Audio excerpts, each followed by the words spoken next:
What's good, everybody? Welcome into the Early Edge, your daily sports betting brand of record. We are powered, as always, by the almighty SportsLine, the best value in all of sports betting, and it's not close. These are our divisional previews for the NFL, and we're talking the NFC South. Let's go ahead and take a look at some of the odds. The Bucs and Tom Brady, they are the heavy favorites to win the division at minus 300. You may want to steer clear of that one. Plus 750 to win the Super Bowl. The Falcons, somebody on this panel says don't sleep on Atlanta. Let's bring in the stars of the show. I've got Emery Hunt here. I got Zach Attack as well. And I tell you what, Zach, I'm going to start with you because when you're talking about an individual and you're talking sacks, there can be a lot of luck involved. There can be a lot of motivation involved. There can be a lot of talent involved. Who do you like?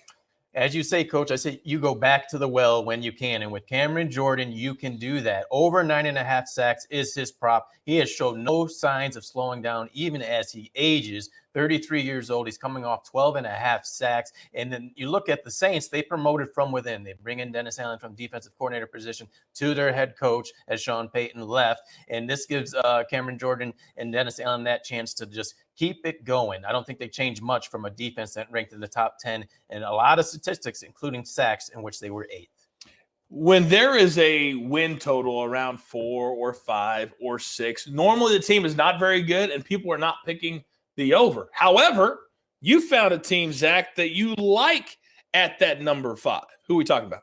Well, you see this from time to time with veteran quarterbacks that land on a new team, and you can take value on them in the Atlanta Falcons over 5 wins at plus 125. We kind of saw this with Alex Smith, some other veteran quarterbacks, Ryan Fitzpatrick. I think it can happen with Marcus Mariota. He sat down the past 2 years with the Las Vegas Raiders. Now he gets that chance. You cannot let this go. And then you examine the Atlanta Falcons schedule. There is a window. First off, they will face the Cleveland Browns, who will be without Deshaun Watson earlier in the year. Then post-bye week, they have 3 solid winnable matchups against the Bears, the Washington Commanders, in the Steelers. And then in the division, we know there's some serious question marks regarding the Panthers and the Saints. If they can split those, this will hit easily and cash for a plus payout, plus 125.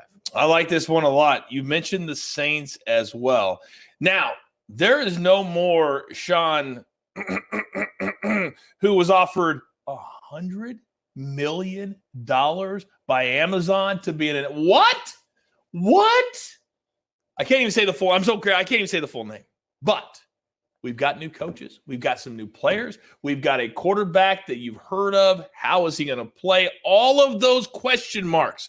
But you've got an answer for us, Emery. Yes. And here's the thing. I got to stop going on Early Edge, SportsLine, CBS Sports HQ, because I've been talking about the Saints going over this number since the draft. And this number has now become a minus number. So don't listen to me. Go play it right now before it goes any lower than that. Because I am all over the Saints. What if I told you the Saints had a quarterback that won a Heisman Trophy, won a national championship, was second in Rookie of the Year, made a Pro Bowl, threw for 5,000 yards, 33 touchdowns. Yeah, he had 30 interceptions. What if I told you he did all of that blind?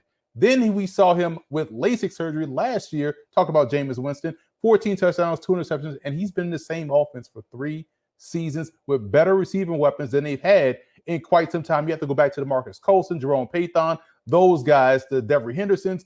This group of Chris Olave, Jarvis Landry, Michael Thomas, Marquez Callaway is the 4th receiver. Deontay Hardy is the 5th guy who had great rapport with Jameis Winston. Jawan Johnson's a tight end that was a receiver at Oregon. He's excellent. Jameis Winston has great rapport with him. And, oh, by the way, they have the best defense in the division. I'm still trying to find tape of the Saints losing to the Bucs in the preseason with Tom Brady. I'm in the regular season.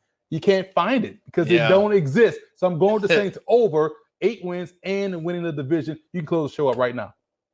Well, I had one more question for you. Go ahead.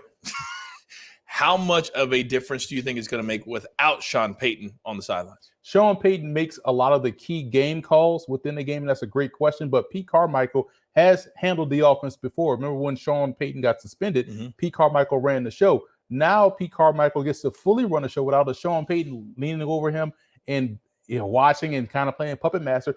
And we know they may even have Alvin Kamara for the full season. It looks like they won't have to deal with that suspension this season. That's an added benefit to the run game, which should even help Jameis Winston in the offense even more so. I still think we're going to see Sean Payton on the sidelines in Dallas in 2023. I think that's going to happen. I really, he's not going to sit out for very long. Let's take a look at our recap page. There you go. Zach is on Cam Jordan over 9.5 sacks, minus 115.